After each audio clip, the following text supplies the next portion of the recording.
In the heart of the ancient world, a city of marble and blood was hungry for power. And from the shadows of its deepest slums, a young aristocratic boy named Julius Caesar watched the chaos, waiting. But before he could conquer Rome, he had to survive the open seas, where he was captured by ruthless Cilician pirates. But instead of begging for his life, Caesar laughed in their faces, boldly promising that he would return. "I will return and crucify you all." Yet, as soon as he was set free, Caesar did not forget the insult.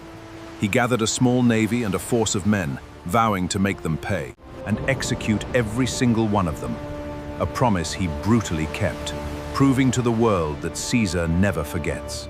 Returning to the capital, he entered the dangerous political arena, forging a secret alliance with Rome's wealthiest man, Crassus, and creating the first triumvirate, a shadow government that slowly locked its grip around the throat of the Republic.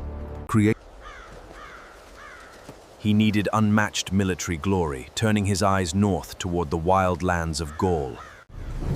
For 8 long and decisive years, his disciplined legions marched through endless forests and muddy fields, with Caesar himself commanding from the front lines, sharing the exact same hardships as his loyal soldiers. His ultimate test came against Vercingetorix, a fierce chieftain who had successfully united the warring. At the historic siege of Alesia, Caesar engineered a brilliant trap, building massive walls within walls to surround his enemies.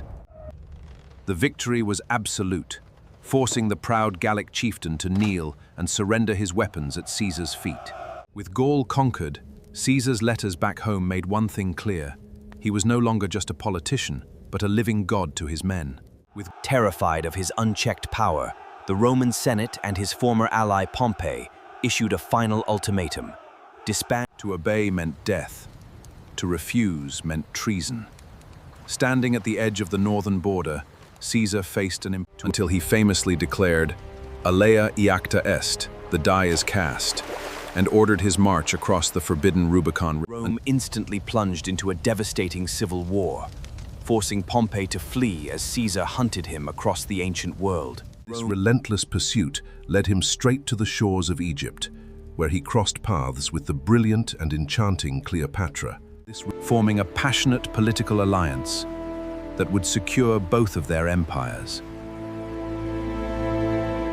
With Egypt secured and his eastern campaigns completed, Caesar turned his back on the Nile.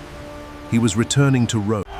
With his rivals crushed, Caesar returned to a cheering Rome, cementing his total rule as dictator perpetuo.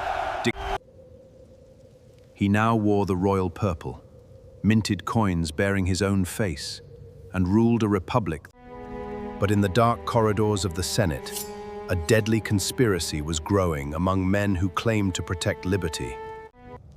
Led by Marcus Junius Brutus, a young senator whom Caesar had loved and trusted like a son. Then came the fateful Ides of March, a morning that would forever alter the course of human history. As Caesar took his golden seat, the conspirators crowded tightly around him, pretending to offer a simple petition. Before the shadows suddenly moved, and the hidden blades were drawn from beneath their white togas.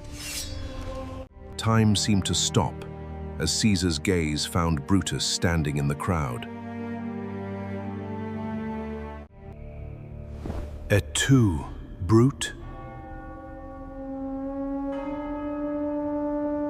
They successfully killed the man, but they could never destroy his legacy. For out of his ashes, the Roman Empire was born.